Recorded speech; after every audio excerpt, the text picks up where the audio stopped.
Finally, dumating na nga yung mga baboy ko. At update nga pala sa mga portal nating nilagay, halos lahat talaga wala. As in lahat pala talaga. Pero pagpasensya nyo na ngayong araw dahil ito nga pala nangyari.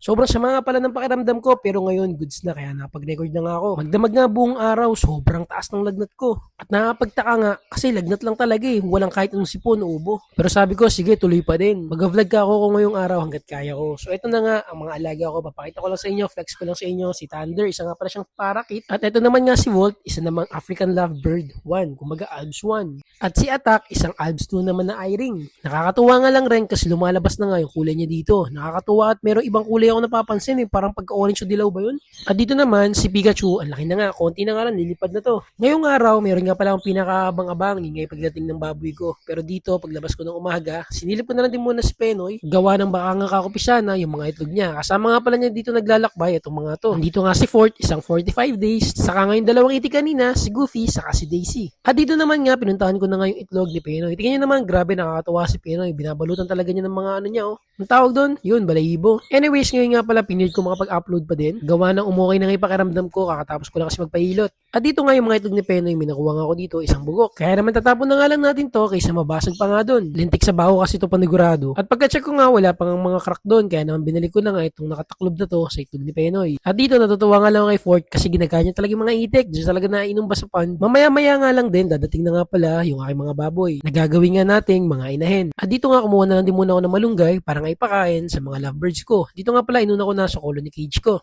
At nakakatuwa nga, mga naglapitan na agad to. Kala mo talaga mga handfeeds sila na kaya amo. Pasensya na nga pala, hindi ako makapag-shoutout ngayon. Sabi ko kasi kapon, mag-shoutout tayo. Siguro bukas na lang mga bossing ko. Pero sa ngayon talaga, super excited na nga ako. Dumating ang hapon, gawa ng dadali na nga dito yung mga baboy na aalagaan ko. Dati kasi napakatagal na nga nung huling alaga ko ng mga pure breed na baboy. Puro crossbreed na kasi naalagaan namin. Medyo na-trauma nga kasi kami noon, gawa ng di nga kami pinalad dati. At dito nakakatuwa nga lang dito mga lovebird na to, gawa ng dito nga yung peraso ko. All goods na talaga sila, nakaraan kasi nag-aaway pa yan. At pagsilip ko naman nga dito, putak ng putak yung manok, yung palay ng itlog na nga. Ito nga pala yung Texas ko na babae at tinarisan nga pala natin yan ng SBR. Magpaparami nga kasi ulit tayo. Dalawa nga pala yung sinalang kong batch ngayon. Dito sa mga SBR na to, tapos naman yung sa kabila nga, mamaya papakita ko sa inyo. At dito nga, ito, nakitlog na nga siya. Kaya pala putak ng putak, grabe din kasi yung gamit natin dyan na barako. Kaya nga pala yung napakahusay sa timing at yun nga rin pala dumali kay Hamtaro dati, saka doon sa kapatid niya straight comb. At dito naman yung pulit natin dalawa, dito naman natin minatch. Sa isang poging golden boy sweater na to. Kaya naman looking forward na nga ako makapagpasalang at makapagpapisa at looking forward na nga rin ako kung ilan nga magiging anak ng lalaki. So ito lang, ang sarap mag-breeding kaso nga lang pag oras na nga ng out,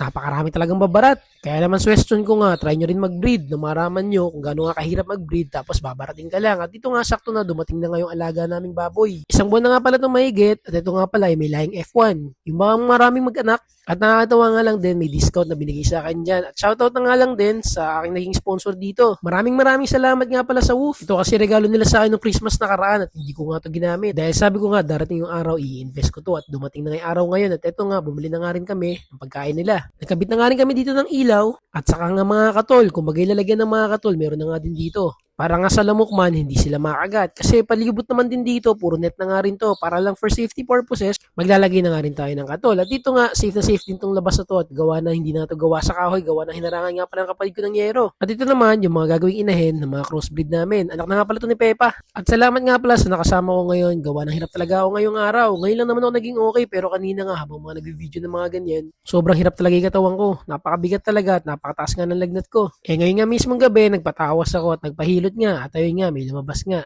Grabe naman kasi kung saan nga ako naihi ng puno dito sa amin, napakarami kasi yung puno, hindi ko naman na-expect na mangyayari sa akin yun. At yung bake nga dito, sabi ng kapatid ko, bigyan ko nga muna ng kalahating takal nga ng pagkain after na 1 to 2 hour na pagdating dito. At nakakatawa nga lang rin kasi tingnan nyo naman sila dito, kumakain na nga sila, dahan-dahan ko nga lang yung binuksan, baka kasi mabulabog. 16 nga pala ang mga osus ng mga dalawa na to, parehas silang tig-16. Sobrang saya nga rin pala ng araw ngayon, gawa ng kahit pa paano, ito nga, nakapag-invest na nga tayo. Looking forward nga ako soon na madagdagan pa natin to at makapagparami pa nga tayo. May pinabili nga rin pala sa akin, ilagay ko nga daw sa tubig para nga daw hindi magtahi agad. Isang dream come true nga pala, nangyari ngayong araw. At dito nga, pansamantala lang naman sila, gawa ng soon, papagawa rin naman tayo sa kabila nga. Kaya nga habang pinapalaki natin sila, dito muna sila.